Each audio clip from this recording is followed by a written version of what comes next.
Muy bien, buenas noches hermanos a todos.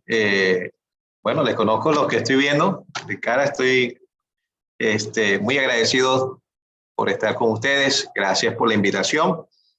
Siempre les llevo en el corazón con mucho cariño.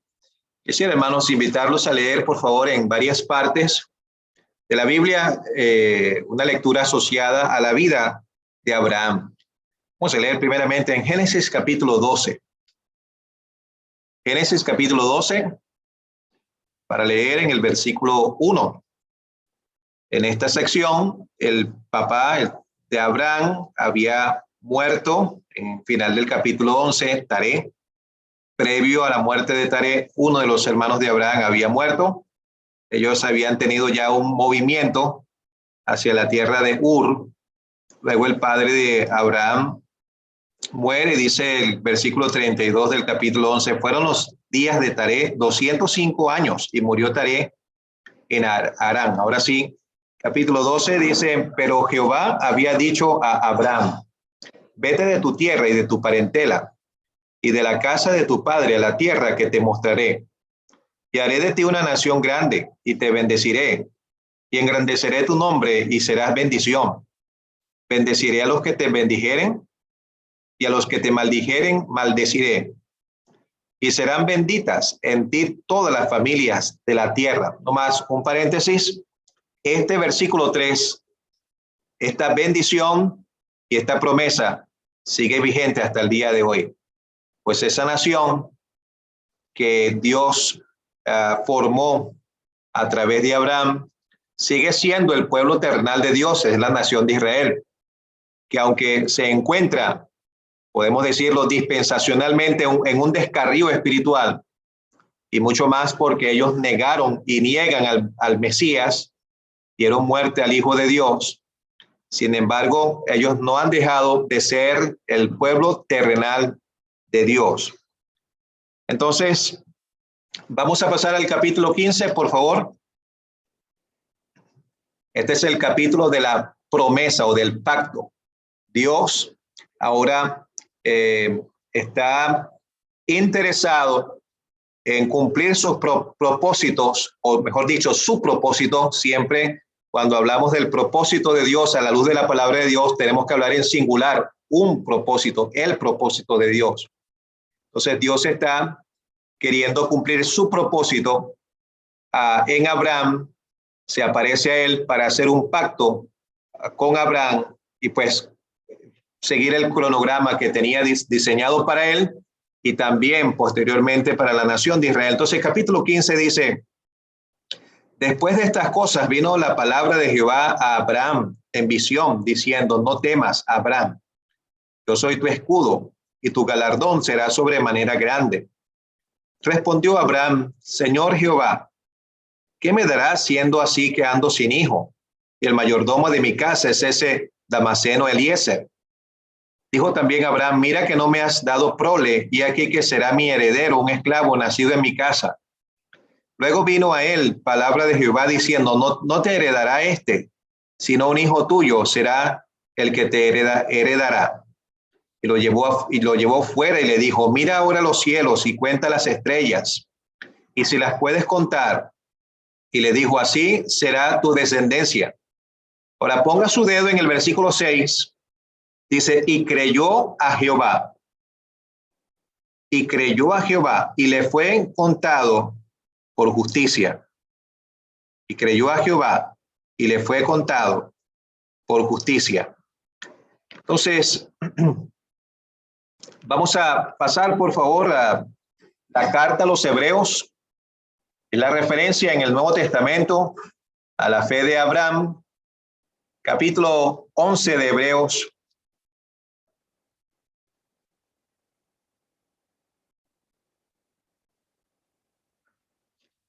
Capítulo 11, versículo 8, dice, por la fe Abraham, siendo llamado, obedeció para salir al lugar que había de recibir como herencia y salió sin saber a dónde iba. Podemos decir que el pasaporte de Abraham no tenía un sello de llegada a una tierra. no tenía un destino a sus ojos delante de sí, no tenía conocimiento dónde iba, seguramente saliendo con su mochila en la mano. Si alguien le preguntaba, ¿a dónde vas, Abraham? No sé. ¿Quién te ha enviado? Pues Dios. Entonces, dice aquí, salió sin saber a dónde iba. Por la fe habitó como extranjero en la tierra prometida, como en tierra ajena, morando en tiendas con Isaac y Jacob, coherederos de la misma promesa, porque esperaba la ciudad que tiene fundamentos, cuyo arquitecto y constructor es Dios. Hasta aquí está bien la lectura. Confiamos que el Señor mismo prosperará su palabra. Amén. Quiero comenzar en ese versículo 6 del capítulo 15 de Génesis. Y creyó a Jehová. Su fe le fue contada por justicia. Quiero ver tres cosas, hermanos, en ese versículo 6. Primeramente, el principio de la fe. Fíjese que en ese capítulo, en ese libro de Génesis, nos encontramos en una dispensación diferente a la que nosotros vivimos el día de hoy. Es importante mayormente para los más nuevos en la fe, los que están comenzando en su estudio bíblico, comprender el tema de las dispensaciones. Porque Dios en su soberanía y bíblicamente hablando ha dividido la historia de los seres humanos en etapas. Esas etapas o esos diferentes periodos se llaman dispensaciones. La palabra dispensación en griego también proviene de la palabra administración, porque Dios le ha placido en su soberanía, Él es el Dios altísimo, como se le presenta a Abraham en el capítulo cuando él liberta a Lot, y viene Melquisedec, sacerdote del Dios Altísimo. Esa es la primera referencia en la Biblia a ese título de Dios como el Altísimo. Dios, como ese Dios Altísimo, el soberano, le ha placido administrar su voluntad a través de la historia humana en etapas, en periodos. La primera etapa, y no es el tema en esta noche, el tema de las dispensaciones, pero creo que vale la pena repasar un poquito acerca de eso para entender y ubicarnos en nuestro estudio bíblico. La primera dispensación o periodo en la historia humana es la dispensación de la inocencia. Y eso abarca Génesis capítulo 1 y capítulo 2, cuando Dios formó, ordenó los elementos del cosmos, del universo, de nuestro planeta, y colocó en el planeta a dos seres humanos, Adán y Eva. El ambiente perfecto para desarrollar una vida feliz, el ambiente perfecto para desarrollar una comunión y desarrollar una relación directa, libre, completa, plena con Dios, estaba en esa dispensación. Capítulo 3, el pecado entra por medio de la desobediencia de Adán. Termina esa dispensación con un juicio. Dios sacó a Adán y a Eva del huerto del Edén. Comienza la siguiente dispensación. La siguiente dispensación o periodo en la historia humana se llama la dispensación de la conciencia, porque ahora los humanos, los descendientes de Adán, tendrían la conciencia del bien y del mal. Tristemente, los descendientes de Caín, el primero que comete un homicidio, mató a su hermano Abel. Los descendientes de Caín, uno puede ver un descenso moral. Y los descendientes de Caín, uno nunca va a ver que ellos van a invocar el nombre de Dios.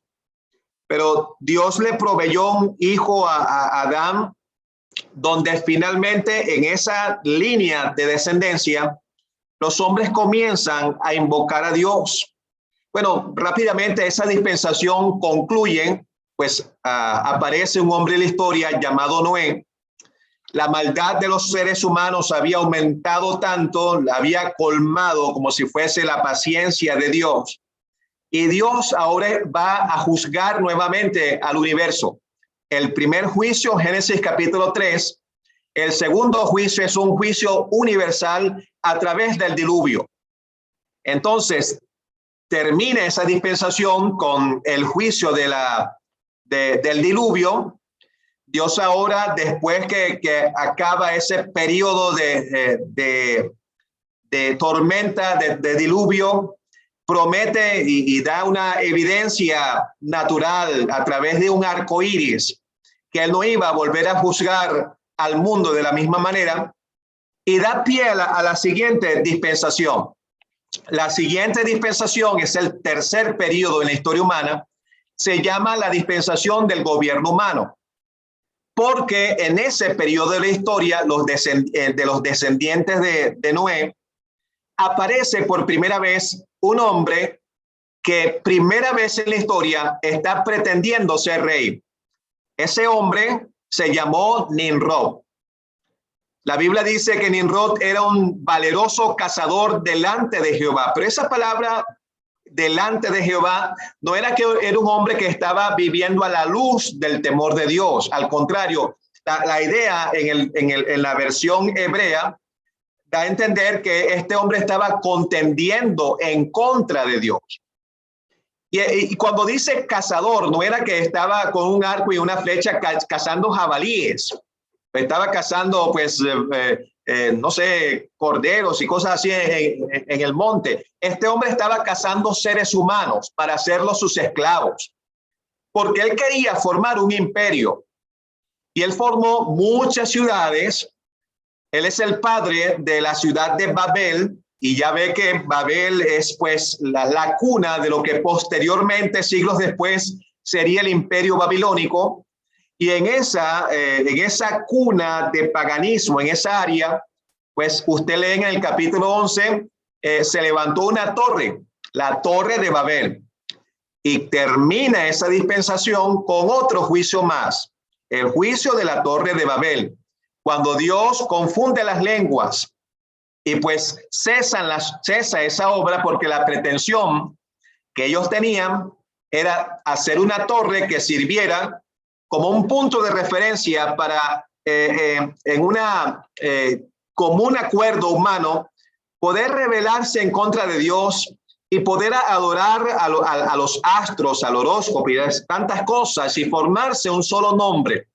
De nuevo, la pretensión humana de vivir en contra de Dios. Pero entonces termina esa dispensación y aparece un hombre en la historia humana que se llamó Abraham. Ahora comienza la siguiente dispensación. Ahora sí nos ubicamos en la dispensación donde se encuentra Abraham. Es la dispensación de la promesa. Comienza en Génesis capítulo 12, termina allá en Éxodo capítulo 20, porque en Éxodo capítulo 20 comenzaría la siguiente dispensación, es la dispensación de la ley. Ya llevaríamos 5 dispensaciones. Pero bueno, no es el tema en esta noche, el tema de las dispensaciones, pero ubicamos en la dispensación de Abraham, la dispensación de la promesa. ¿Por qué es importante, hermanos? ¿Qué tiene que ver eso con el principio de la fe? Fíjese que el versículo 6 del capítulo 15 dice, creyó a Jehová, le fue contado por justicia. El principio de la fe comienza el versículo diciendo, y creyó. Otra dispensación, la dispensación de la promesa. Nosotros el día de hoy vivimos en la dispensación de la gracia. Después de la resurrección de Cristo, desde el día de Pentecostés hasta el 24 de noviembre del 2021, seguimos en la dispensación de la gracia. Ahora, en el día de hoy, nosotros predicamos, según lo que vemos en el Nuevo Testamento, que la salvación es por la fe. Dice Efesios capítulo 2, no es por obras para que nadie se gloríe. Es una salvación completamente recibida por medio de la fe.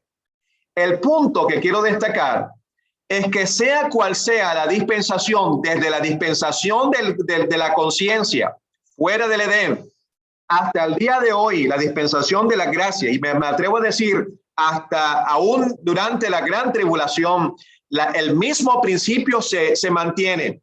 La salvación es por medio de la fe. Por eso, si en esta noche en la reunión hay alguien que no es salvo, lamentablemente el ser humano llega a escuchar el evangelio y a veces tiene ideas preconcebidas. Entiende, sí, es por la fe, pero yo también tengo que añadir algo más. Piensan de esa forma. Por ejemplo, hay personas que dicen, sí, creo en el Señor Jesucristo, pero también me tengo que bautizar para ser salvo. Ahí está añadiendo obras. Creo en el Señor Jesucristo, pero ahora tengo que perseverar para ser salvo. Está añadiendo algo que no está basado en la palabra de Dios. Creo en el Señor Jesucristo, pero ahora tengo que dar ofrendas o tengo que dar diezmos. Eso es añadir algo que va en contra del principio de la fe. El principio de la fe, y creyó. Pero no solamente el principio de la fe, quiero ver en ese versículo la proyección de la fe.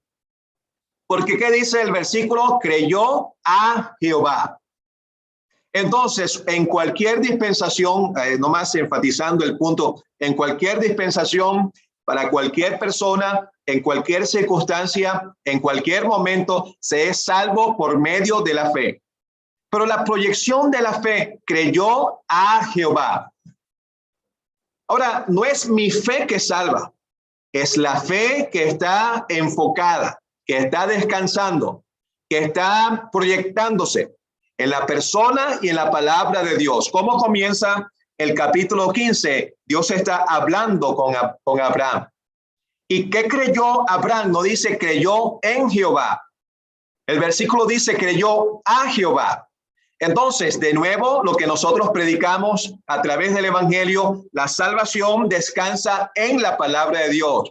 Por eso Juan capítulo 5 dice, el que oye mi palabra y cree al que me envió, tiene vida eterna y no vendrá a condenación, pues ha pasado de muerte a vida. Una salvación que está completamente basada en lo que dice el libro de Dios. Por eso podemos estar completamente seguros, los que son salvos pueden estar completamente seguros de su salvación. No es una salvación condicional. Si soy salvo y luego peco, ahora pues me voy a perder. Porque la salvación mía no está descansando en mis obras. Está descansando completamente en lo que hizo Cristo en la cruz del Calvario. Su muerte, sepultura y resurrección. Y si no soy salvo por mis obras, tampoco pierdo la salvación por mis malas obras. Pero hermano Anderson, así es muy fácil. Entonces puedo ser salvo y luego seguir pecando. Bueno, el apóstol Juan en su primera carta nos aclara ese error de muchas personas diciendo, pues si la salvación no se pierde, pues yo puedo vivir deliberadamente, puedo vivir con libertad o libertinaje en mi vida. Pero el apóstol Juan dice, el que practica el pecado es del diablo. En otras palabras, si yo digo que soy salvo o soy cristiano y en mi vida estoy permitiendo libertades y no siento mala conciencia por el pecado y estoy habituado a hacer lo malo, el punto no es que yo pierdo la salvación, el punto es que seguramente entonces nunca he sido salvo, nunca he entendido la verdadera salvación. Porque el verdadero creyente no es feliz cuando peca. El verdadero creyente no está habituado al pecado. Al contrario, está consciente de una lucha constante con la maldad que hay en la vieja naturaleza y no nos sentimos contentos cuando hay fallas en nuestro andar. Y no vamos a estar con paz y libertad hasta que confesamos nuestros pecados. Por eso el apóstol Juan dice, si confesamos nuestros pecados, Él es fiel y justo para perdonarnos y limpiarnos de toda maldad. Por eso, hoy en día, cuando hay tantas personas que dicen que son salvos, tantas personas que se saben versículos de la Biblia, que tienen una Biblia en la mano, se utilizan hasta una corbata muchas veces, pero tienen una vida de pecaminosidad y de habituados a hacer lo malo. La pregunta sería, ¿realmente han entendido la salvación? Entonces, la proyección de la fe es una fe que descansa en la palabra de Dios. Creo que como es el mismo principio en diferentes dispensaciones, cuando el Señor Jesucristo dice allá en el Evangelio de Juan, para que todo aquel que en Él cree no se pierda, mas tenga vida eterna, el verbo creer da la idea de una fe que se enfoca en el Señor Jesucristo. Entonces, no es mi fe que me salva, no es mi mucha fe que me salva, es la fe que viene de Dios, porque es don de Dios. Y es una fe que descansa, se enfoca, se proyecta en la persona del Señor Jesucristo y en su propia palabra. Entonces, en el versículo 6 del capítulo 15, el principio de la fe, y creyó. La proyección de la fe a Jehová. En tercer lugar, el producto de la fe. Y le fue contado por justicia, la justificación. Esa misma enseñanza llevada a la luz del Nuevo Testamento nos lleva a Romanos capítulo 5. Justificados pues por la fe, tenemos paz para con Dios. Ese es un ambiente judicial. Se le imputa la justicia a aquel que ha satisfecho la justicia. Ahora nosotros, por nuestros pecados, no podemos satisfacer las demandas de la justicia de Dios. Ningún ser humano ha podido cumplir la ley de Dios, solamente el Señor Jesucristo. Por eso Él vino para cumplir la ley. Y él la cumplió a cabalidad en aquel momento en la cruz de Calvario, cuando llevó nuestros pecados sobre su propio cuerpo. Y cuando él dijo, consumado es. Bueno, el apóstol Pablo nos explica que él él clavó esa acta de los decretos que nos era contraria. Esa ley que nos condena, esa ley que nos juzga. Cristo clavó esa sentencia en la cruz de Calvario. Porque no solamente exhibió esa sentencia venciendo sobre las demandas de la ley, sino sobre el poder del pecado y sobre el mismo enemigo de Dios, el diablo, porque dice la carta a los Hebreos que por medio de la muerte venció al que tenía el imperio de la muerte, esto es, al diablo. ¡Qué tremenda victoria! Cuando él dijo, consumado es. Por eso esa respuesta contundente aún de la naturaleza, de la creación de Dios, un terremoto, un temblor, dando evidencias de una victoria contundente. Entonces, el producto de la fe le fue contado por justicia. Qué maravilla, ¿verdad, hermanos? Tener la justicia de Dios. Eso es un milagro, la salvación es un milagro. Porque cuando una persona en su necedad pretende alcanzar la salvación por sus propios medios, pues tendríamos que llevarlo a un tremendo reto. Si usted quiere alcanzar el cielo por sus propios medios, entonces usted necesita ser tan justo como Dios. Pero ahora Dios nos ha regalado esa justicia.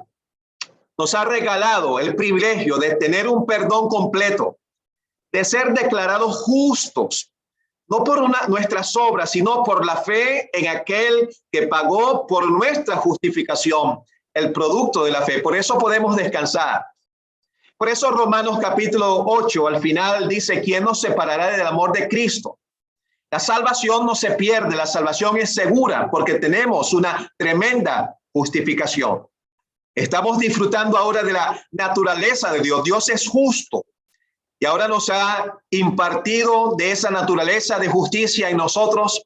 Y ahora nosotros como hijos de Dios podemos manifestar esas obras de justicia. ¿Por qué? Porque tenemos la simiente de Dios. De nuevo voy al punto de que si yo soy salvo, voy a dar evidencias de mi salvación. Voy a dar fruto. ¿Por qué? Porque tengo en mi corazón la esencia de la naturaleza de Dios morando en mi ser. Entonces, el tema de las dispensaciones es un tema amplio, precioso para mí, importante, porque me permite ubicarme en mi estudio de la palabra de Dios. Y no estoy, pues, nomás haciendo un paréntesis, no estoy confundiendo una cosa de una dispensación con otra, es lo que lamentablemente muchos predicadores están cometiendo y por eso hay malas interpretaciones de la palabra de Dios. Pero entonces, en capítulo 15, Dios está haciendo un pacto con Abraham y posteriormente va a cambiar su nombre a Abraham, porque ese nombre, Abraham, proyecta el propósito de Dios para una nación, padre de multitudes.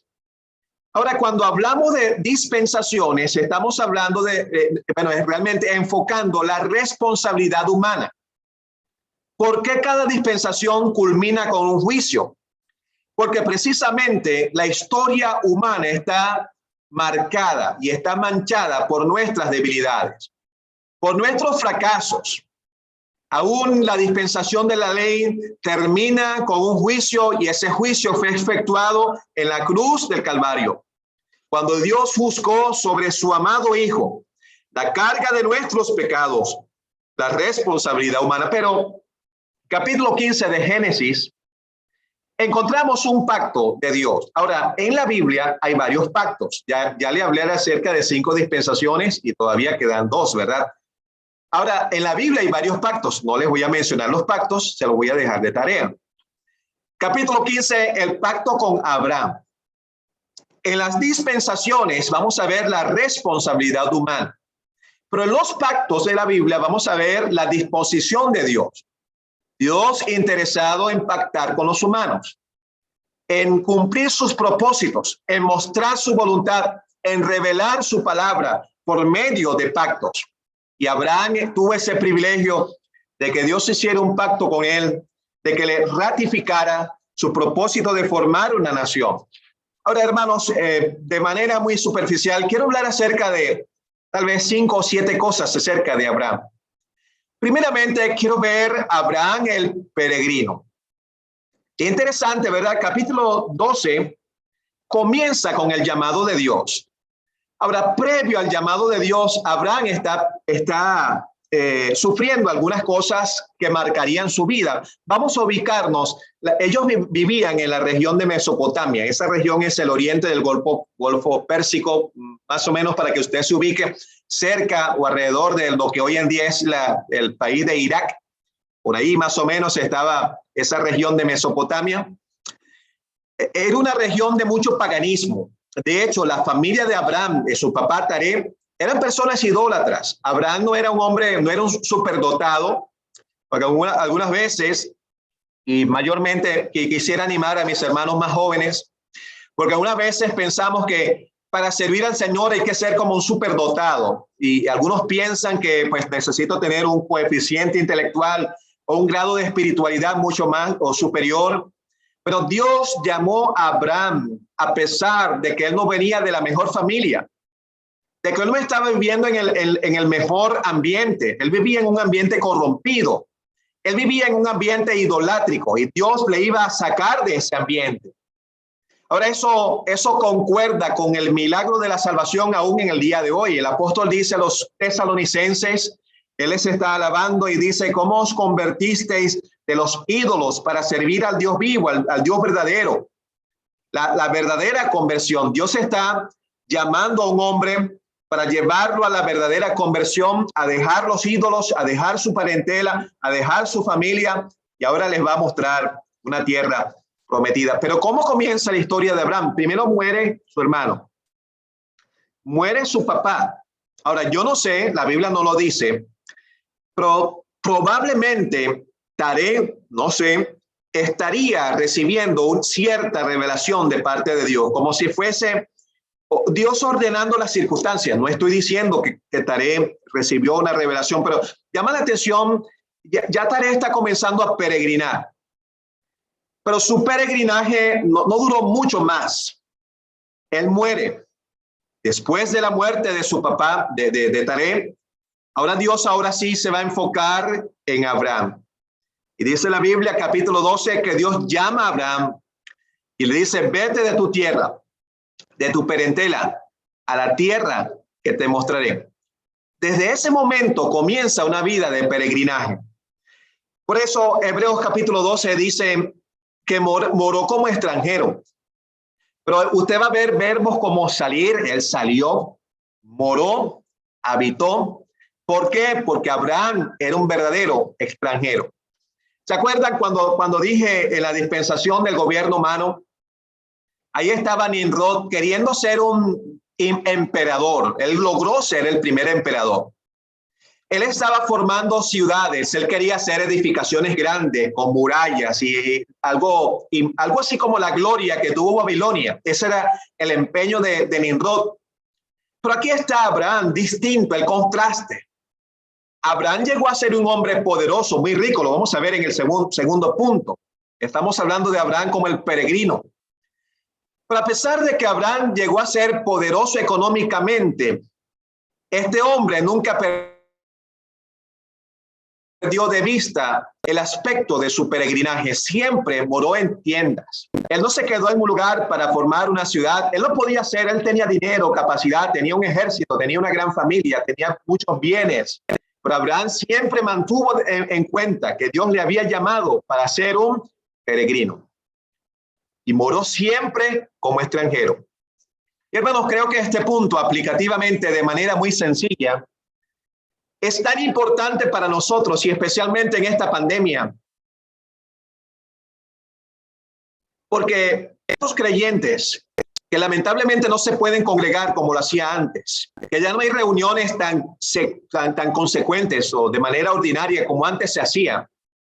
corre el riesgo de enfriar nuestros corazones y podemos perder de vista nuestra verdadera identidad.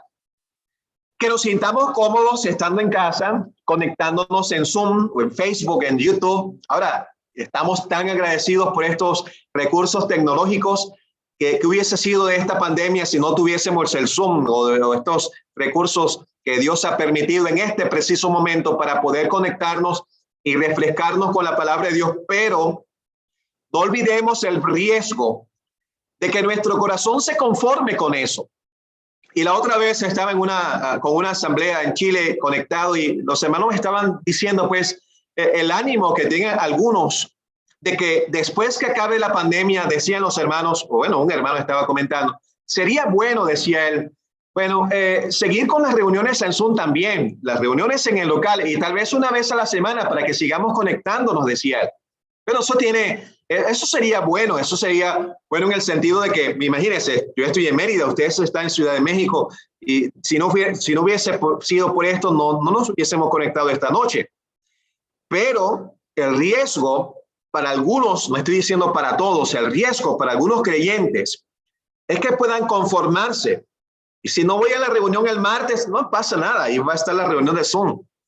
Y la semana siguiente lo mismo y luego conformarme, quedarme en casa, conformarme con mi trabajo, con mis estudios y comenzamos a dejar el aprecio por las reuniones de la asamblea, el aprecio por la vida cristiana y como debe ser la vida piadosa y perdemos de vista nuestra identidad como peregrinos. Uno de los problemas que estamos viendo en la pandemia es que lamentablemente me puedo sentir muy cómodo en la casa, muy cómodo con las cosas del mundo, muy cómodo con lo terrenal. Y comenzamos a enfocarnos en cosas pasajeras. Y no olvidemos, hermanos, que el Nuevo Testamento nos reafirma una vez más de que nosotros somos peregrinos, somos extranjeros, que no somos de este mundo. Y lo triste es que cuando un creyente pierde su tiempo con las cosas del mundo, con las cosas seculares o las cosas terrenales, deja de cumplir la voluntad de Dios. Y un creyente que no cumple la voluntad de Dios no es un creyente feliz en lo práctico. ¿Por qué? Porque no está cumpliendo la voluntad de Dios. Y al mismo tiempo, si es creyente, no es del mundo. Entonces, no es feliz porque no hace la voluntad de Dios y no es feliz porque no es del mundo. ¿Cuál es el secreto entonces para una vida cristiana, una vida espiritual genuina, con plena libertad? Pues sencillamente adaptarnos a la voluntad de Dios, cumplir nuestro peregrinaje, seguir en este terreno, en este ambiente terrenal, pero no olvidemos, hermanos, que somos ciudadanos del cielo. Como el apóstol Pablo tenía tanto enfoque en las cosas celestiales, que él dice, nuestra ciudadanía está en los cielos. Y también aclarando esa palabra ciudadanía, en griego, en original, se conecta con la palabra política. Bueno, uno puede también asociarlo el día de hoy, tanta propaganda política y tantos corrientes políticas, no solamente en México, en Venezuela, y uno sabe cómo el mundo se está encaminando a una sola línea de pensamientos. Y el peligro también, hermanos, al olvidarnos de nuestra identidad como peregrinos es, a veces podemos desviar nuestra atención a esas corrientes de pensamientos. Dios no nos está llamando a atender corrientes de pensamientos humanos, ni corrientes políticas, ni estar desviando nuestra atención a cosas terrenales. Somos extranjeros. Una lección sencilla, pero tan importante. Abraham salió, moró, habitó, fue extranjero, hizo tiendas, creyente, cristiano. Usted y yo somos extranjeros. Pero la segunda cosa, no solamente Abraham, el extranjero, perdón, el peregrino, quiero ver a Abraham también como el próspero. Usted puede leer en el capítulo 13, capítulo 12, la segunda sección, vemos la primera falla en Abraham. Vamos a hablar al ratito acerca de las fallas de Abraham. Pero el capítulo 13 es la separación de Abraham con Lot. Pero fíjese el versículo 2, dice, y Abraham era riquísimo en ganado, en plata y en oro. Hoy en día se propaga tanto, se publica tanto acerca del deseo de los humanos de libertad financiera. Y venga fulano y pues únase con nosotros y vamos a este proyecto y vamos a invertir aquí, vamos allá. Libertad financiera. Pero ¿a quién no le gustaría tener libertad financiera, verdad? Una mejor posición económica y no tener preocupación por las tortillas de mañana en la mañana, de los huevos y nada de esas cosas. Uno quisiera tener libertad. Pero aquí está un hombre próspero, un hombre que tenía riquezas, que tenía oro, que tenía plata. Luego vamos a ver su capacidad más adelante, una capacidad para organizar un ejército, rescatar a su sobrino. Una capacidad para hacer tantas cosas. Llegó a tener una vida, una familia numerosa en descendencia. Llegamos al Nuevo Testamento. El Señor Jesucristo nos anima en el Sermón del Monte a no afanarnos por cosas terrenales. De que Dios tiene cuidado de nuestras necesidades. Entonces, en la dispensación de la gracia, nosotros que no somos el pueblo terrenal de Dios, como es la nación de Israel, ahora hemos sido llamados a promesas superiores. El problema es que nuestras debilidades humanas a veces no menospreciamos, sino que sencillamente no estamos cayendo al 20 de lo grandioso, lo grande, lo magnífico, que son nuestras riquezas celestiales. Efesios capítulo 1, versículo 3 dice que hemos sido bendecidos con toda bendición espiritual en los lugares celestiales en Cristo. El apóstol Juan, en su introducción del libro de Apocalipsis, él está glorificando al Señor porque nos ha hecho reyes, sacerdotes. Entonces, tenemos a un Dios que es dueño del oro y de la plata, que ha prometido cuidar de nuestras necesidades. Somos ricos celestialmente.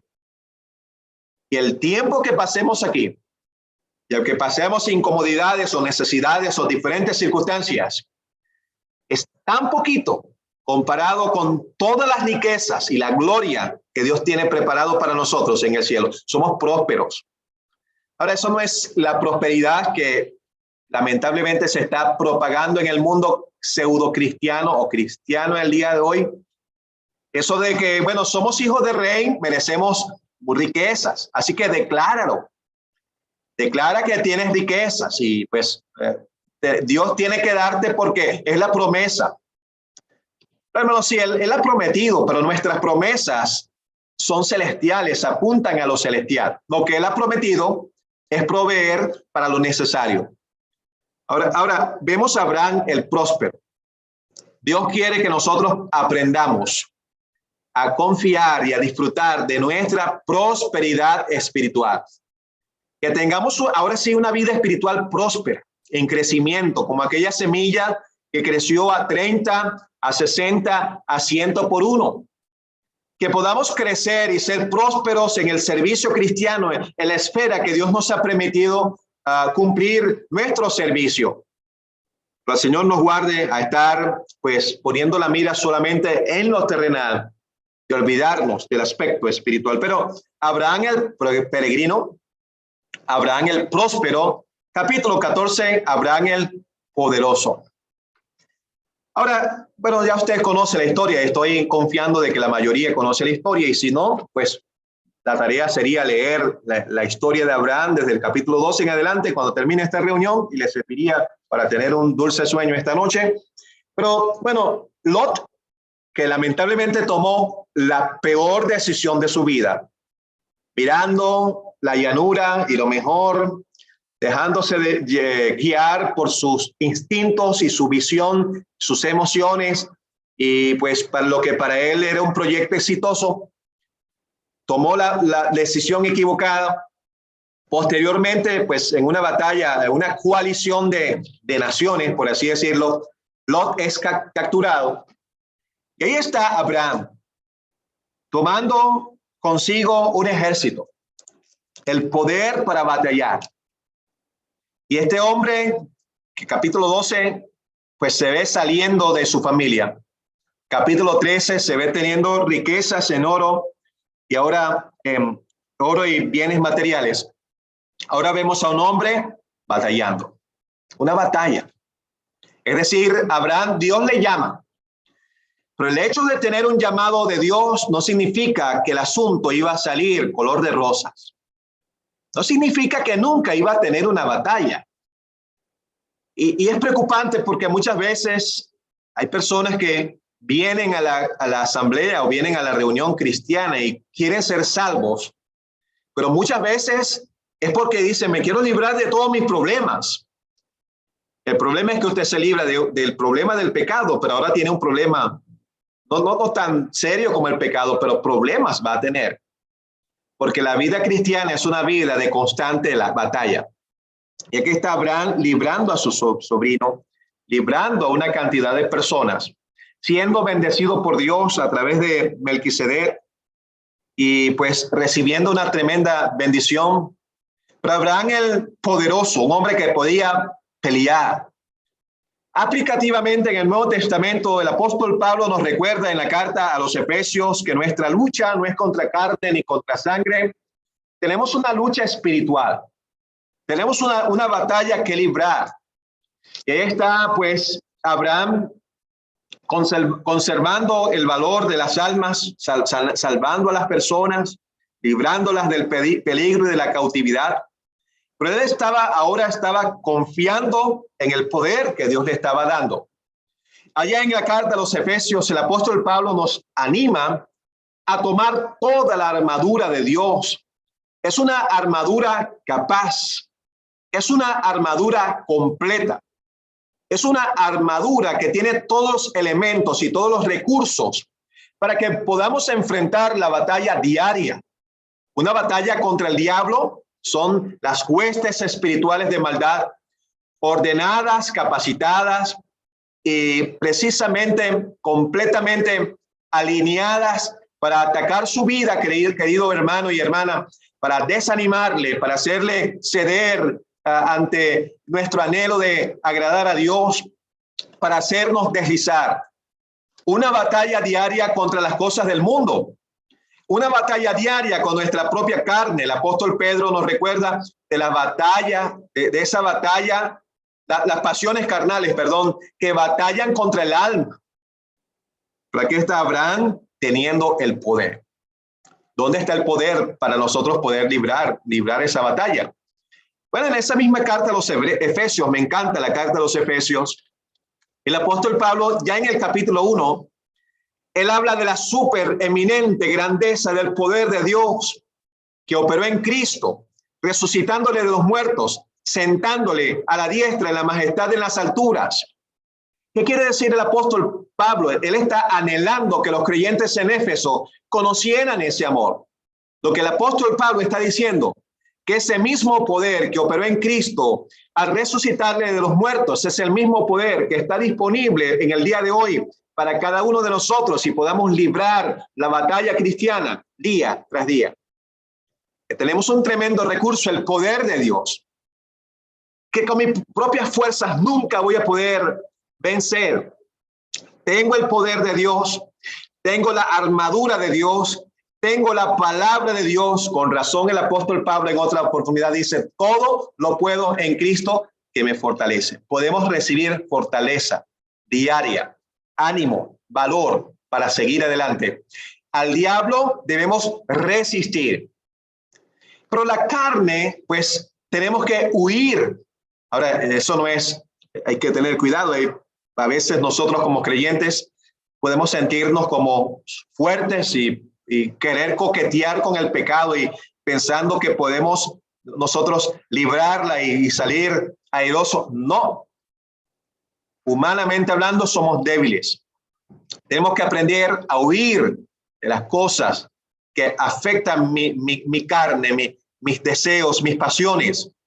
Pero al diablo tenemos que aprender a resistir. Dice Juan, resistid al diablo, huirá de vosotros. Pero entonces Abraham el peregrino, Abraham el próspero, Abraham el poderoso. La cuarta cosa, y no hay tiempo para mencionarlos todos, pero la cuarta cosa que usted va a ver en la vida de Abraham es Abraham el piadoso.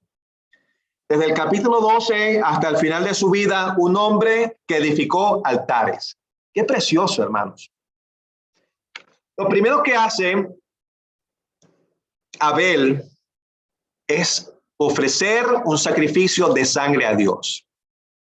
Y ese linaje santo, descendiente de Adán, bueno, digo los descendientes, no de Caín, ese linaje que invocó a Dios, aprendió que sin derramamiento de sangre no hay perdón de pecados. Y Abraham entendió la necesidad de acercarse a Dios a través de un sacrificio, de edificar un altar, de estar cerca de la presencia de Dios, de venir con una ofrenda, de descansar bajo los efectos de una víctima, de un sacrificio, del derramamiento de sangre para satisfacer la justicia de Dios. Y vemos a ver a Abraham edificando altares. Nuestro altar para nuestra salvación fue en la cruz. La obra de Cristo en la cruz. Su muerte, sepultura, resurrección. Pero ahora nosotros en nuestro carácter sacerdotal, fíjese, capítulo 14, podemos decir Abraham el poderoso, ¿verdad? Pero en esos altares que él edifica, él está llevando una responsabilidad sacerdotal. Él viene, bueno, por ejemplo, capítulo 18, vamos a ver a Abraham intercediendo. Un intercesor, esa es una acción sacerdotal también. Bueno, lo dije anteriormente, Dios nos ha hecho reyes sacerdotes. Somos sacerdotes. La responsabilidad sacerdotal de venir ante Dios. Primera Timoteo 2 nos anima a orar por todos los hombres. Eso es interceder por todos, por los reyes, por el presidente, por los gobernadores, por los alcaldes y todas las autoridades. El deseo de Dios que vivamos quieta y reposadamente. Pero hermanos, una vida cerca del altar. ¿Qué fue lo primero que edificó Israel después que vino de la cautividad en Babilonia? Bueno, usted lee el libro de Esdras y allá en Jerusalén lo primero que se restauró fue el altar. Porque para Dios la adoración tiene una prioridad. Aún en la ley, ¿qué dice la ley? Al Señor tu Dios adorarás y a Él solo servirás.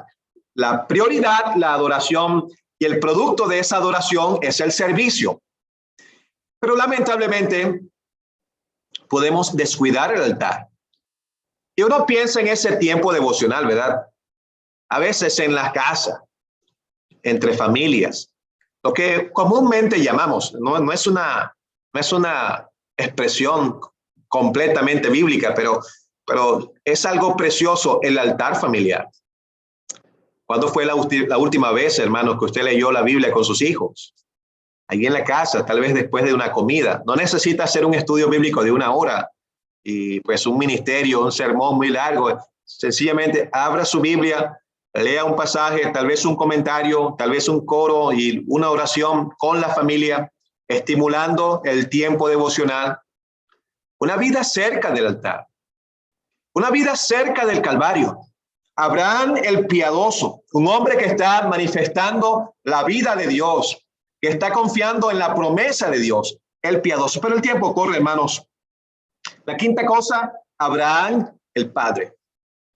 Pero finalmente se cumple la promesa de Dios. Tristemente, pues Abraham en una falla, como lo vamos a ver en un momento, va a tener un hijo fuera de esa promesa y ese hijo se llamó Ismael. Pero la promesa de Dios cumpliéndose en Isaac, y vamos a ver a Abraham cumpliendo su rol como padre. Y de nuevo, pues eso apela a nuestra responsabilidad familiar. Capítulo 22, cuando Dios le pide a Abraham sacrificar a su hijo, Dios dice, toma a tu hijo a quien amas. Su relación, su compenetración con Isaac, su hijo, a quien él amaba. De nuevo, hermanos, cumpliendo nuestra responsabilidad familiar. La tremenda responsabilidad que tenemos como padres de familia, teniendo hijos. Bueno, yo no me da temor hablar del tema, teniendo mis hijos todavía tan pequeños y una vida o mejor dicho, un camino por delante, por trazar, pero el Señor nos dé gracia para criar a nuestros hijos. Yo pienso en Abraham, no más ese ejemplo, yendo a ese monte Moría para sacrificar a su hijo. Dice la Biblia, iban ambos juntos. En otras palabras, Isaac iba viendo los pasos de su padre. Hay una canción cristiana secular que dice, Señor, yo quiero ser como tú, porque él quiere ser como yo. Ahí iba Isaac viendo los pasos de su papá, llevando la leña. Y me llama la atención ese detalle. Cuando Isaac le hace la pregunta a Abraham, dice, papá, mire, aquí está la leña, el cuchillo, el fuego, mas ¿dónde está el cordero? Dice Isaac, a pesar de que era joven, no sabemos cuántos años tenía, pero el punto es que era un hombre joven. A pesar de su juventud, él sabía cuáles eran los elementos para un sacrificio, una adoración. ¿Quién le enseñó eso? Su papá, el padre. Señor nos guarde, hermanos. Da temor llevar esa responsabilidad delante de Dios. Tenemos el tremendo ejercicio de orar por nuestros hijos, primeramente por su salvación y también para que aprendan el temor de Jehová, el temor de Dios, una vida piadosa, que aprendan también el aprecio por la asamblea de Dios. Pero la sexta cosa, capítulo 22, nos quedamos, Abraham el probado, una tremenda prueba. Dios le está pidiendo algo que le costaba. ¿Y cuánto cuesta pasar por pruebas? Pero de nuevo este hombre probado, siendo ahora aprobado por su obediencia, por su estima a la voluntad de Dios, una prueba tan grande. Y llegamos al Nuevo Testamento cuando uno ve las olas de las pruebas que el creyente tiene que pasar. El apóstol Pablo habla de las aflicciones del tiempo presentes. Romanos 8:28, a los que aman a Dios, todas las circunstancias, las cosas ayudan a bien. Al principio de la prueba, seguro Abraham no entendía completamente lo que iba a hacer o lo que iba a resultar de esa prueba. Llegamos al Nuevo Testamento y la Biblia nos aclara que él tenía la confianza de que Dios le iba a resucitar de los muertos. Una vida de fe, es decir, que él le sostuvo en la prueba, de nuevo, la fe. Entonces, la fe no solamente para salvación, la fe para el sostenimiento de su vida espiritual. Dice el apóstol Pablo en 2 Corintios, por fe andamos, no por vista. Ahora usted dice, bueno, Pablo era un siervo del Señor a tiempo completo, pero eso es para todos los creyentes. Cada creyente necesita aprender a vivir una vida de fe. Pero termino, hermanos. Capítulo 24, capítulo 25, Abraham, el patriarca, termina su vida y ya vislumbrando una gran nación. ¿Cuál fue la promesa de Dios? Mire las estrellas, como la arena del mar. El patriarca, el padre de una nación. La promesa de Dios. Al final de su vida, un hombre anciano que había pasado por tantas pruebas, podía decir, Dios es fiel. Queridos hermanos en Nezahualcóyotl, creo que son 20 años, ¿verdad?, de testimonio local allí en la asamblea. Dios es fiel. Y el mismo Señor que ayudó a nuestros hermanos a iniciar la obra, es el mismo Señor que les ayuda y les ayudará. A los responsables de la asamblea, a cada miembro, al Señor nos ayude a seguir descansando en su fidelidad. Él es fiel. Me encanta ese versículo del apóstol Pablo. Si fuéramos infieles, ¿cuánto lo somos, verdad? Si fuéramos infieles, Él permanece fiel. Él no puede negarse a sí mismo. Él no es fiel por lo que yo soy, Él es fiel por lo que Él es. Él es fiel. Fíjese, Abraham, un hombre de carne y hueso, con debilidades como las nuestras. A veces pensamos, superhombre, no. Hay dos fallas, bueno, evidentemente muchas fallas, pero dos fallas que la Biblia resalta en Abraham, fuertes. La primera falla tiene que ver con la imprudencia. Capítulo 12, Cuando hubo hambre, desciende a Egipto. Y tuvo temor, y el temor le llevó a mentir. Él mintió en cuanto a su esposa. Imprudencia, es decir, vino la circunstancia difícil y él, en vez de pensar bien antes de actuar, decidió descender. La segunda falla tiene que ver con la impaciencia, y es el caso de Agar con Ismael. Dios les había prometido un hijo, pero su esposa y él, evidentemente él también, fallaron en impaciencia, en esperar el cumplimiento de la promesa de Dios. Y ahora, ¿cuál fue la consecuencia de esa falla? Ismael posteriormente se convertiría en una nación enemiga del propio pueblo de Israel. La falla de la imprudencia, la falla de la impaciencia. Nosotros también estamos llenos de fallas, ¿verdad? Pero confiemos en el Señor y aprendamos de estas lecciones que nos ayudan para la gloria de Dios. Quería compartir, creo que me quedan 5 minutos, ¿verdad? Creo.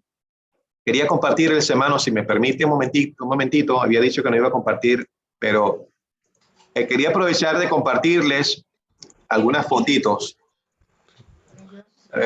No tengo para compartir. Toño, coloque al hermano como coanfitrión, en participante, porfa.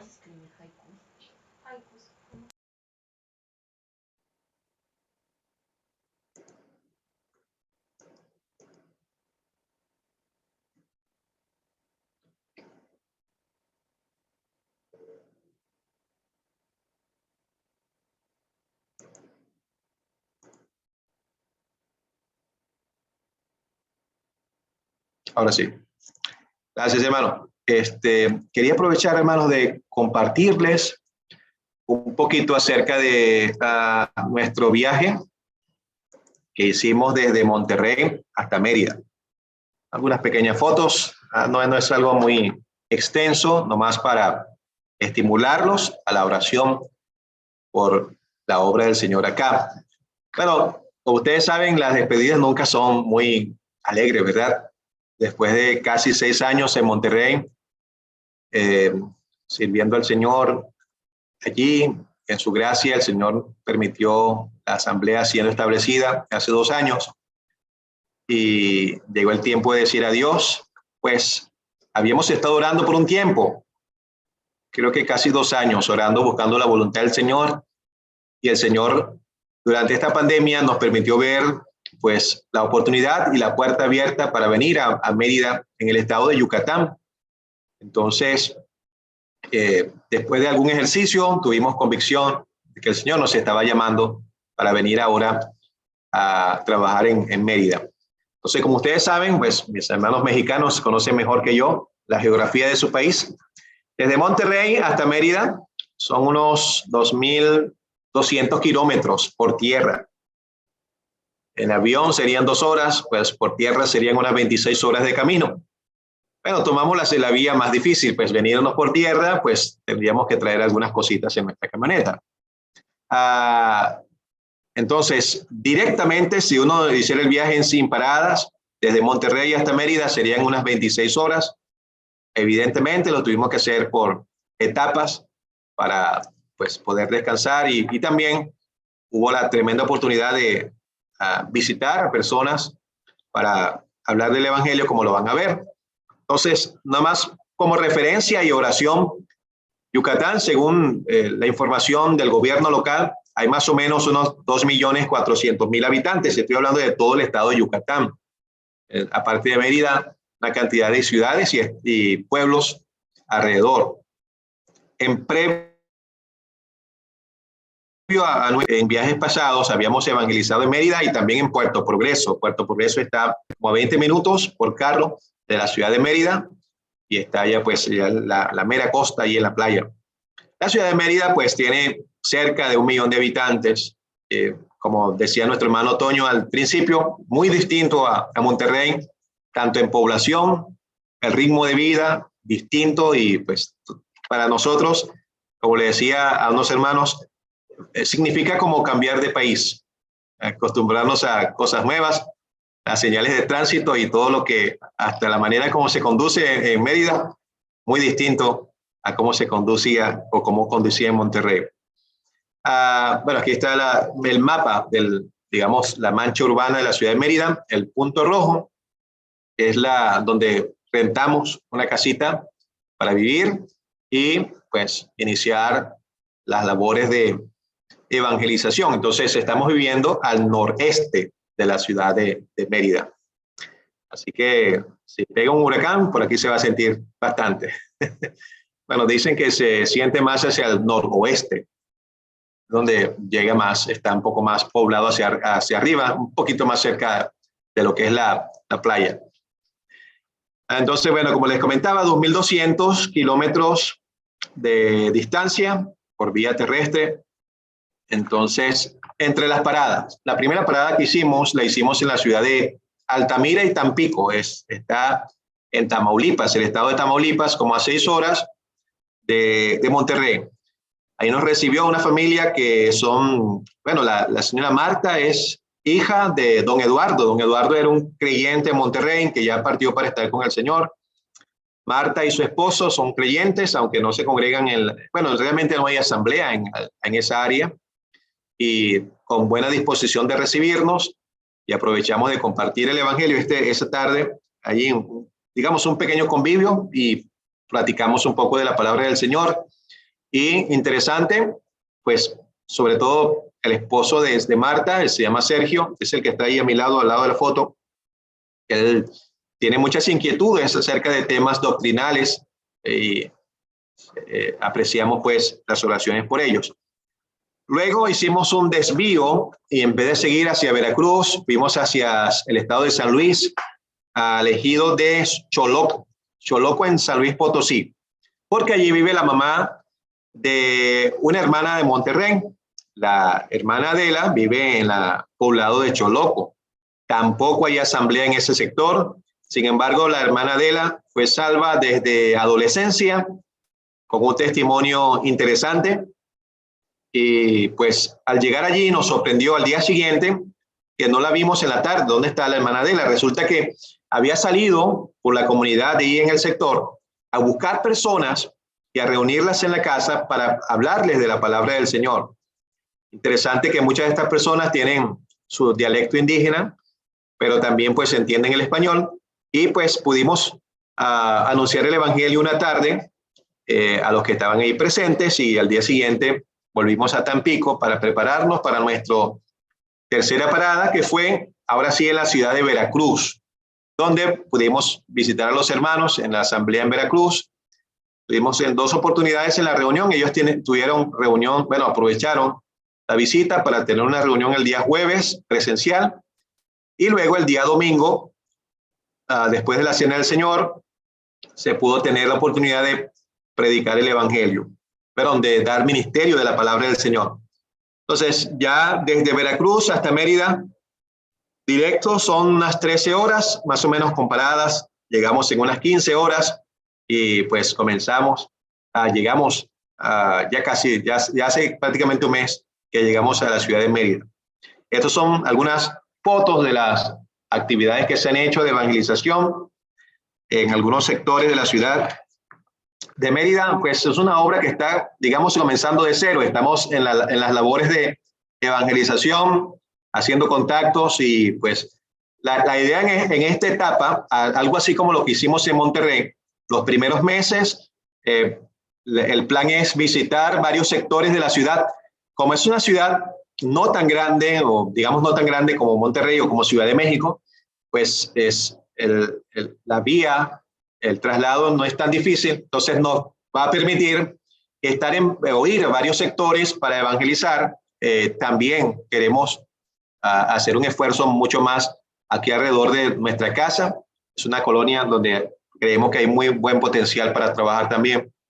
Entonces, la semana pasada evangelizamos al aire libre, y pues repartiendo textos, revistas vías e invitaciones para pues seguir trabajando. Entonces, apreciamos las oraciones suyas por esta obra que apenas comienza.